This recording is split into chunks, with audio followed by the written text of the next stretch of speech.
Every single time you wear a pair of Adidas or Puma sneakers, you are tying the laces of brotherhood that ended in premium betrayal. Two brothers, one small town in Germany, a small shoe factory they built from absolutely nothing. And by the time this story ends, those two brothers will hate each other so much that they will go to the grave without ever speaking to each other. And even when they are buried in the same cemetery, they'll be buried as far apart as possible from each other. This is the story of Adi and Rudi Dassler. And I promise you, once you hear it, you'll never look at those sneakers the same way again. Let's get into it. A small town in Germany in the early 1920s, two brothers, Adi and Rudi. Rudi was the older one. He was more outgoing. He was a natural salesperson. Everybody loved to interact with him because he just had that natural talent. Why Adi? Adi was more about how things were made. Everything was working inside his brain. He just liked to keep to himself. He was an introvert working in his own head. So they made a perfect pair, complementing each other in the best possible way ever. They decided to start a shoe business in their own mother's laundry room. Adi, the introverted one, he was the designer. He came up with different kinds of designs. While Rudi, the outgoing natural salesman, was the one who sold the shoes. What a perfect pair.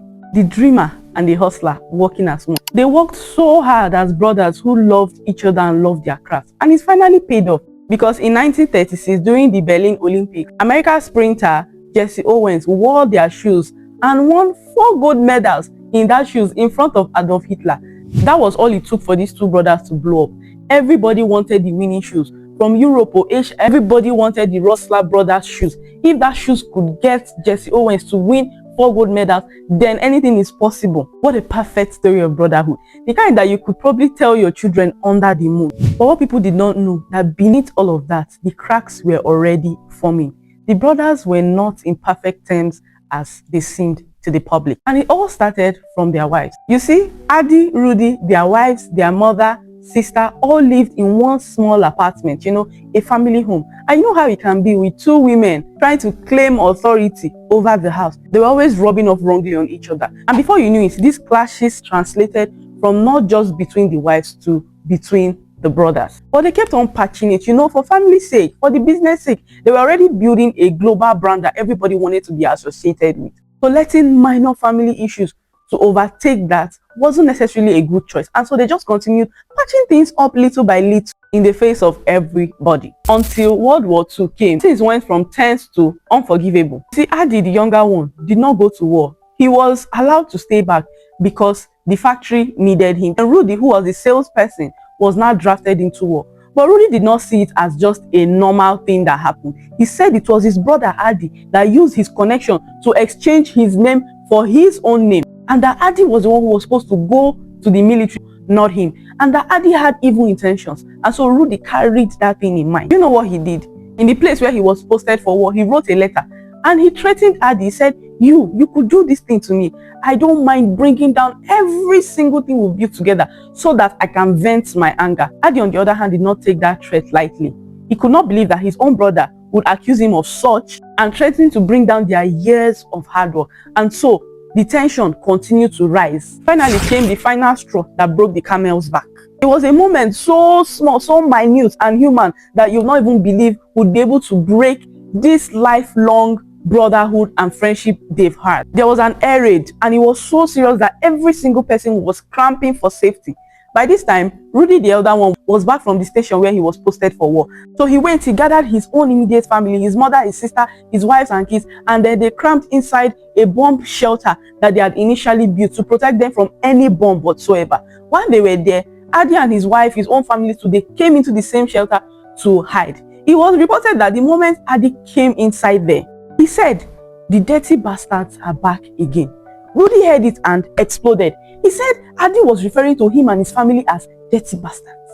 Adi said, "I was not referring to you. I was referring to the people who were doing the air raid. These were the enemies of Germany at that time." And in the fit of anger, he referred to them as that. Why would Rudi now just automatically say, oh, he was referring to him and his family? That was it, oh. That was it. There was no explanation that could erase that word. Rudi could not forgive his brother. He said his brother was a terrible person and that he doesn't want to have anything to do with him. How dare he?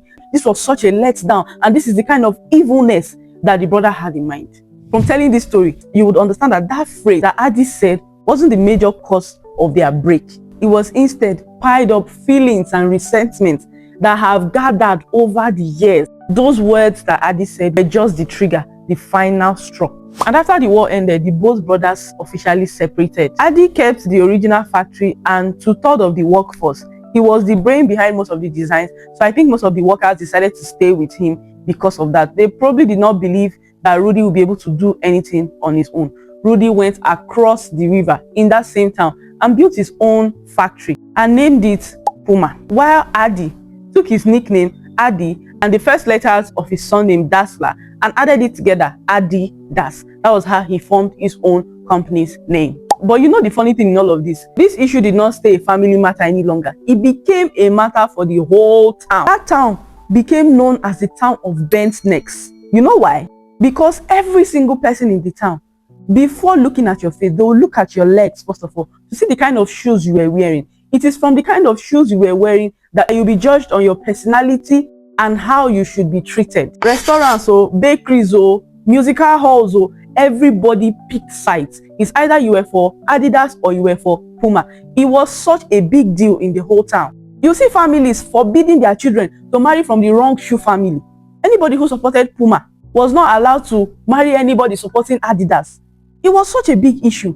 For decades, an entire town organized their social life around which brother you supported. It was crazy. Then came 1974. Rudy died. And only 4 years later, his younger brother Adi followed. They never spoke again, never reconciled. They never tried to rebuild what they had destroyed. They went to the graves as enemies. And even when they died, they were buried in that same small town, in the same cemetery.